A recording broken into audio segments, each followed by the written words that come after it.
सबको जय मसीह की। प्रभु यीशु मसीह के पवित्र और सामर्थ्य नाम से आप सभी का मैं फिर एक बार स्वागत करता हूं।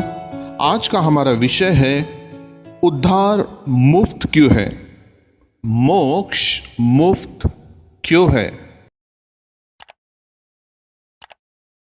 हर व्यक्ति मोक्ष की तलाश कर रहा है।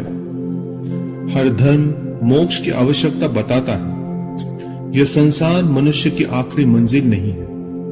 आत्मा उसके शरीर से निकलकर आगे चली जाएगी और शरीर मिट्टी में मिल जाएगा। यह तो हम सभी जानते हैं।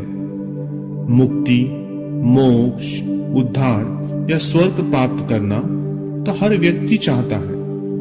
वो यह नहीं चाहता कि उसकी आत्मा अनंत नरक की पीड़ाओं को सहे।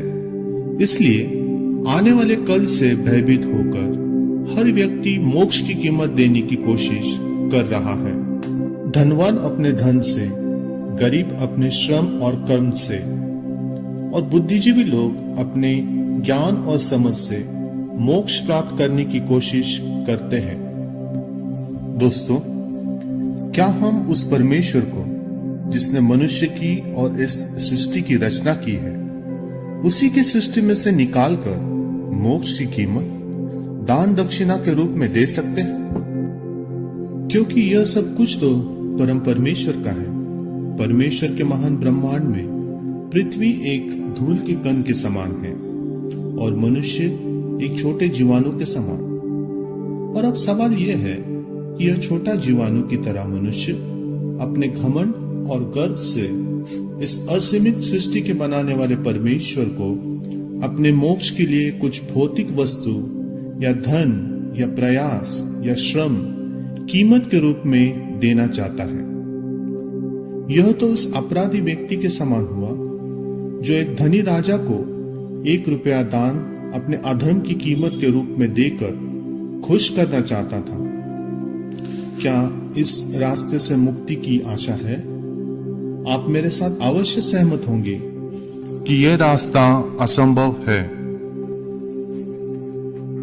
दोस्तों, अब हमें यह देखना है कि क्या कर्म दान से मोक्ष प्राप्ति हो सकती है? मात्र अच्छे कर्म से मोक्ष क्यों हासिल नहीं होता है? वो इसलिए कि पाप केवल कर्म से ही नहीं, पर हमारे विचारों और उद्देश्यों में बीज के रूप में छिपा हुआ हमारे मन और हृदय में बसा हुआ रहता है।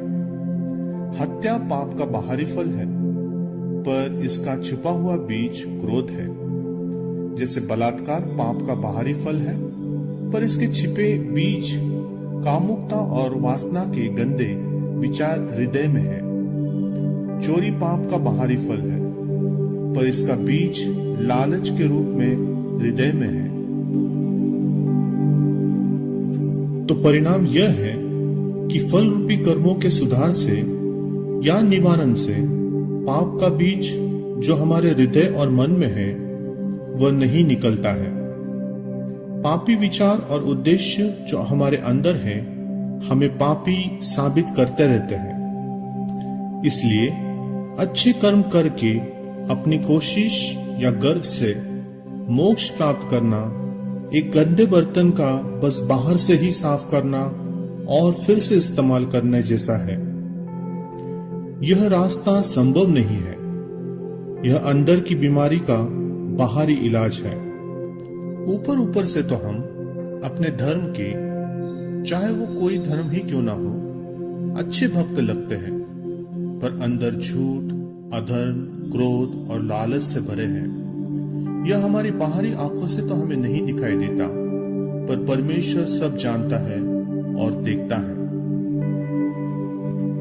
दोस्तों, आगे हम ये जानने की कोशिश करते हैं कि क्या सांसारिक गुरु और ज्ञान दर्शन से मोक्ष प्राप्ति हो सकती है?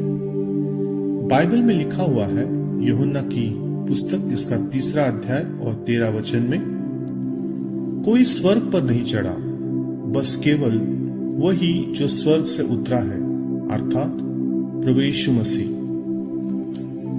यदि कोई सांसारिक मनुष्य अपने बुद्धि, ज्ञान, दर्शन, चमत्कार या तंत्र मंत्र से आपको प्रभावित कर अपने पंथ में ले आए तो इस मार्ग में ना तो हमें पापों से मुक्ति मिलेगी और ना ही आत्मा का मोक्ष प्राप्त होगा। बस अंत में मृत्यु और नरक की आग से हमारा मिलन होगा। दोस्तों, मैं जो सत्य आपके साथ बांटना चाहता हूं वह यह है कि मोक्ष मुफ्त है। जी हां, आपने ठीक सुना, मोक्ष मुफ्त है। स्वयं परमेश्वर ने इसकी कीमत चुकाई है। आइए इस सत्य को हम जाने। बाइबल में लिखा है, यूहन्ना की पुस्तक इसका 3 अध्याय और 16 वचन में, परमेश्वर ने जगत से ऐसा प्रेम किया कि उसने अपना एकलौता पुत्र यीशु मसीह दे दिया कि जो कोई उस पर विश्वास करे वह नाश न हो परंतु अनंत जीवन पाए। मोक्ष की कीमत बस ईश्वर ही अदा कर सकते हैं। वह इसलिए कि बस उन्हें ही मोक्ष की कीमत मालूम है, और यह कीमत है एक पवित्र पावन बलिदान। पवित्र इसलिए क्योंकि परमेश्वर पवित्र है। इसी कारण प्रभु यीशु मसीह एकमात्र सत्य अवतार बने, शरीर धारण कर और क्रूस की मृत्यु द्वारा पवित्र खून बहाए सर्वसिद्ध बलिदान हुए, और मृत्यु के बलिदान के 3 दिन प्रभु यीशु फिर जीवित होते हैं। 40 दिन तक लोगों के बीच रहकर देखते ही देखते वे स्वर्ग की ओर उठा लिए जाते हैं।